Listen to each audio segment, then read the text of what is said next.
Muy bien, hola a una nueva transmisión. Espero que todo vaya muy bien en esta breve transmisión que quiero hacer a esta hora de la tarde. Vamos a ver qué tal, si tenemos conexión. A veces tengo problemas con este asunto, pero vamos a ver. Creo que sí, creo que estamos transmitiendo. Así que, mis estimados hermanos, esta transmisión es básicamente para hablar y compartir un poco sobre Santiago, capítulo 5, versículo 14.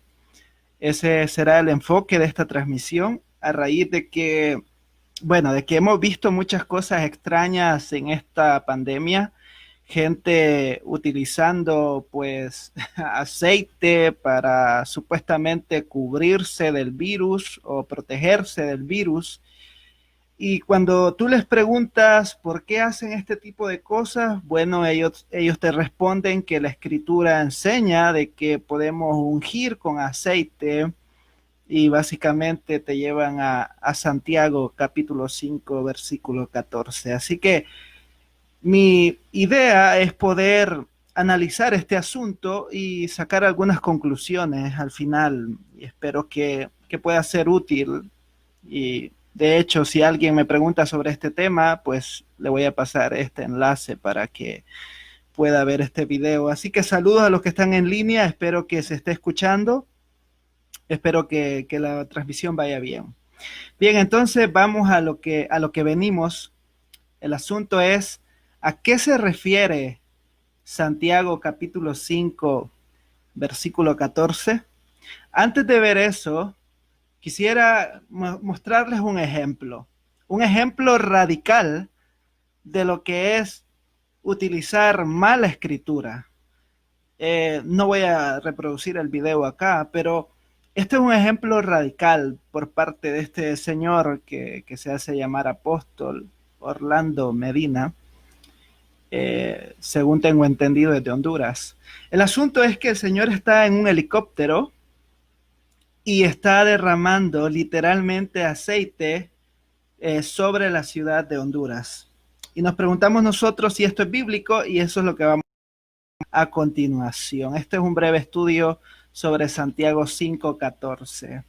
Bien, consideremos el contexto, mis estimados hermanos, considerando el contexto de Santiago 5:14. Veamos algunos aspectos generales sobre esta carta pequeña que solamente tiene 5 capítulos y que reúne un contenido bastante práctico. Básicamente, Santiago no hace aportaciones tan profundas como las que hace el apóstol Pablo, por poner un ejemplo, sino que Santiago va por las cosas prácticas. De hecho, se le ha llamado la carta de la religión práctica, es decir, de cómo vivir nuestra fe cristiana en un contexto resumido, por decirlo así. Entonces, algunos aspectos generales sobre esta carta es que esta carta, valga la redundancia, fue escrita por Santiago, también llamado Jacobo. En la versión inglés, en las versiones inglesas de la Biblia, se llama la carta de James, eh, que es el nombre de Jacobo.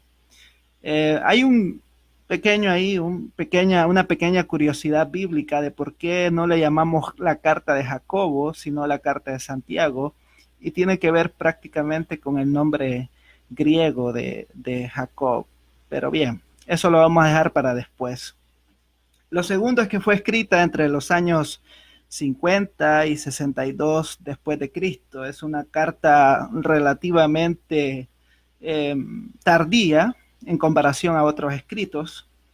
El tema que redunda o que es mencionado mucho es la fe que obra. De hecho, el capítulo 2 y prácticamente toda la carta nos muestra esta fe que actúa, esta fe que es evidente en la vida del creyente. Y algunas palabras claves de esta carta son fe, obras, oración, eh, hermandad, ¿no? Iglesia. Entonces, es una carta práctica, totalmente práctica. Muy bien, el propósito de Santiago era animar a sus lectores que no solo estaban dispersos, habría que ver Hechos 11:19, por eso el apóstol Santiago, este escritor, habla a los que están dispersos, a los que están en la diáspora. Era gente que pues había salido de Israel y se encontraba en zonas aledañas a Israel. Estaba en las orillas, por decirlo así. Sino también que sus lectores no solo estaban en esta condición geográfica, sino que también eran pobres y estaban siendo oprimidos.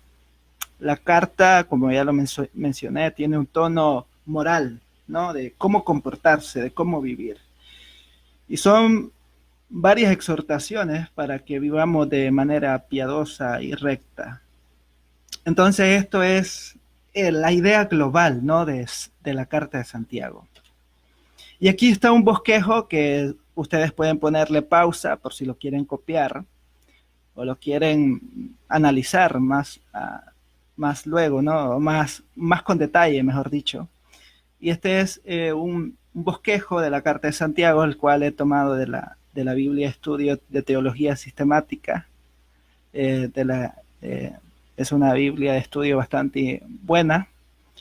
Y aquí nos menciona que nuestro versículo a analizar, que es Santiago 5:14, está ubicado en una sección que este autor titula como la oración de fe. Muy interesante.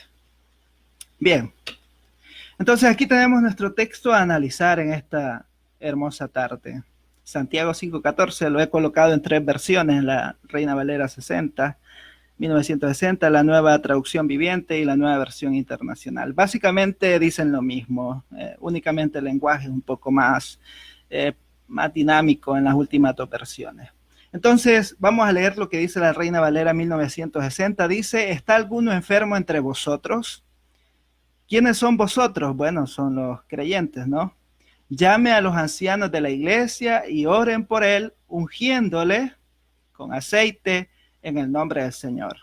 Entonces aquí encontramos esta frase que está causando un poco de emoción, de expectativas en cuanto a lo de la pandemia, ¿no? Mucha gente está básicamente ungiendo las entradas de sus casas con aceite o ungiéndose ellos mismos con aceite, básicamente creyendo de que esto de alguna manera los va a proteger del COVID-19 y como veremos más adelante, esto simplemente está generando algo equivocado en la mentalidad de las personas.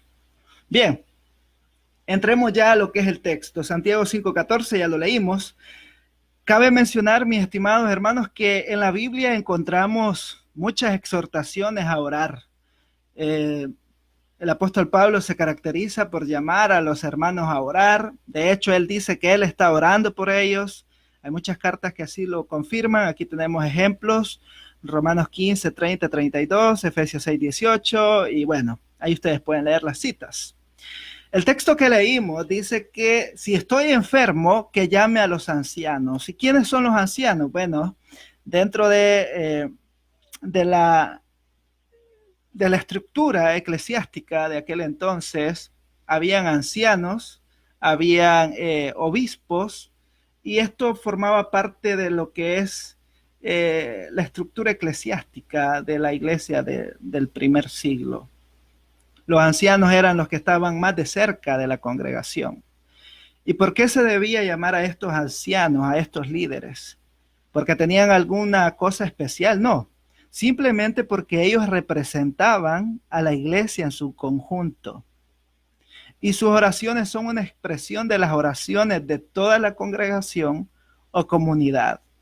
Básicamente, el anciano era el que representaba a toda una comunidad cristiana. Cuando él iba a orar por alguien que estaba enfermo, era como que si toda la iglesia estaba orando por esta persona.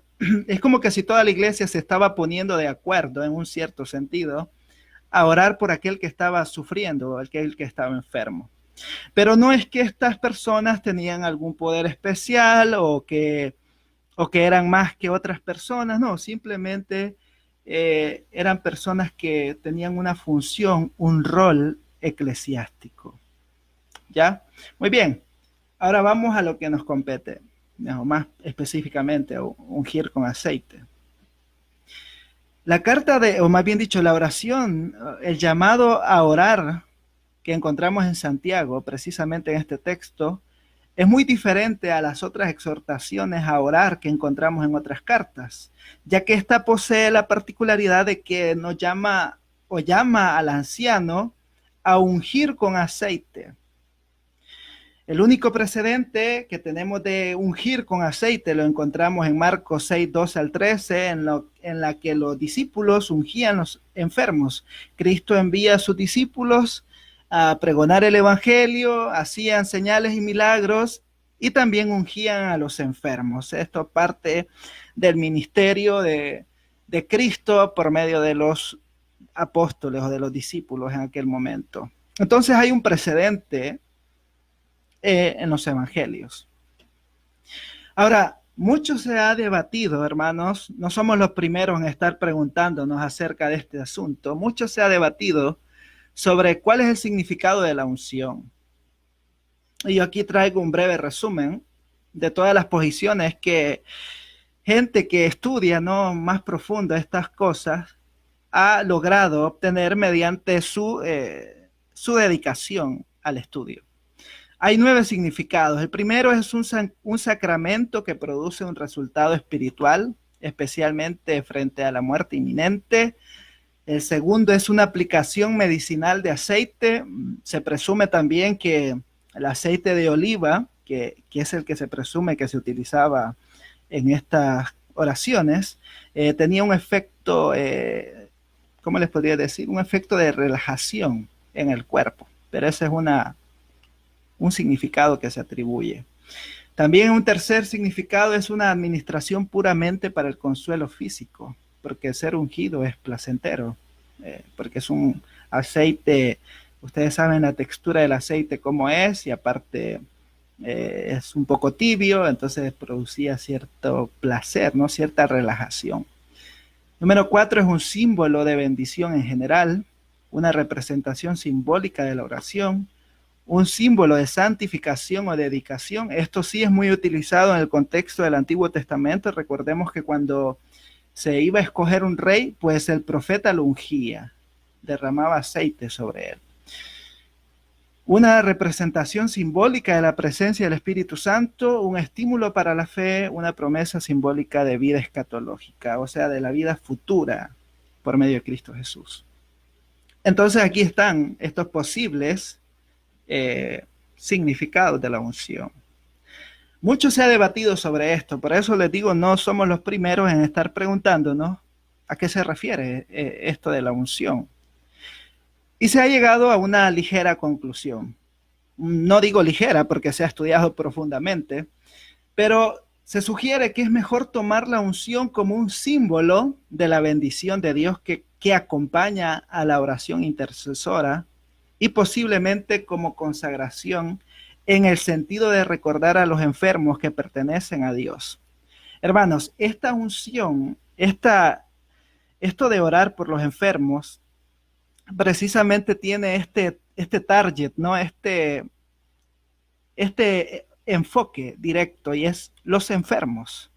Cuando el anciano, mejor dicho, cuando yo llamaba a un anciano, yo estaba enfermo y le decía, venga a orar por mí, el anciano llegaba y cuando me estaba ungiendo, me estaba recordando, por eso es un símbolo, que yo pertenezco a Dios, ¿ya? Y que si me muero, que si no logro levantarme de esta enfermedad, pues yo soy de Dios. He sido apartado para Él, he sido redimido por Él, y esa unción era un símbolo de que yo le pertenezco a Dios. Y me da testimonio de la realidad futura, de aquello que vendrá, de aquella gloria futura en Cristo Jesús. Entonces, básicamente, mis estimados hermanos, la unción del aceite que se menciona en Santiago 5:14 es un símbolo para recordar a los enfermos que ellos pertenecen a Dios y que si no son sanos, tendrán que esperar hasta la resurrección final, hasta el postrero tiempo, hasta la consumación de los tiempos. Muy bien, entonces creo que nos queda claro a qué se refiere Santiago en su contexto. Y esto nos lleva, a algunas conclusiones que quiero mencionar acá. Ungir con aceite no es normativo para la iglesia, ni tampoco hace que la oración sea escuchada, es un símbolo.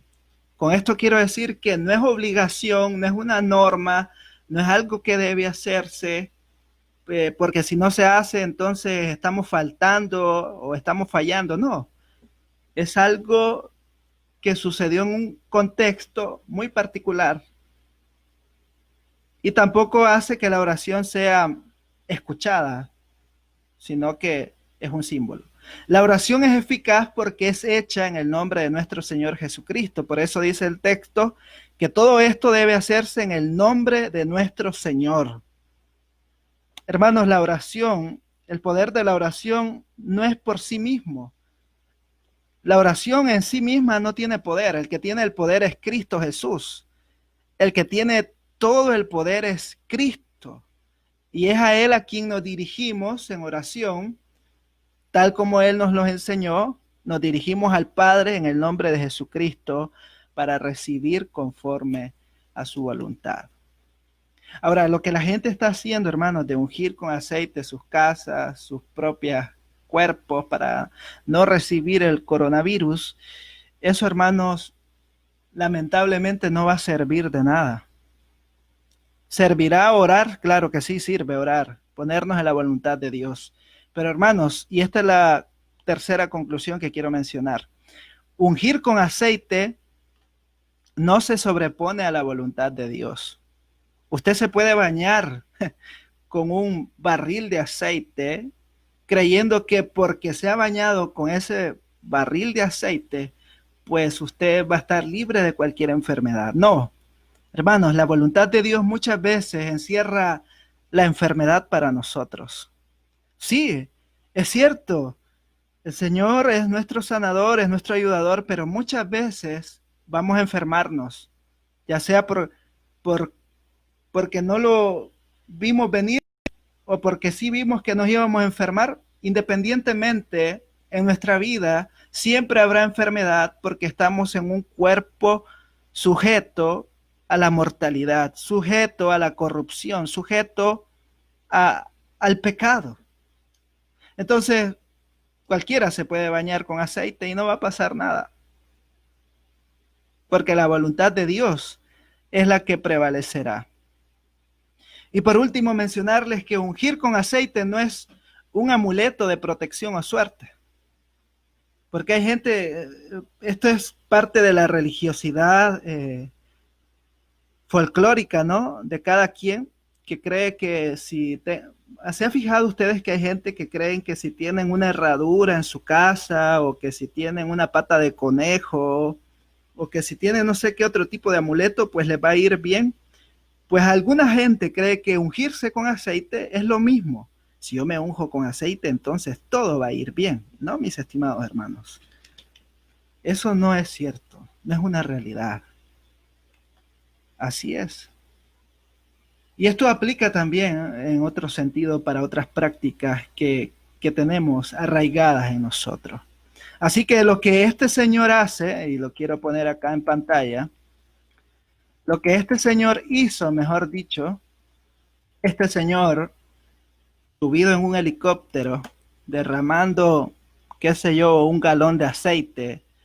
Algunos le han llamado acto profético, pero realmente lo que esto ha sido es una afrenta al Evangelio en Honduras. Lo lamento por los hermanos de Honduras, porque hay cristianos que seguramente han visto esto como lo que es un show.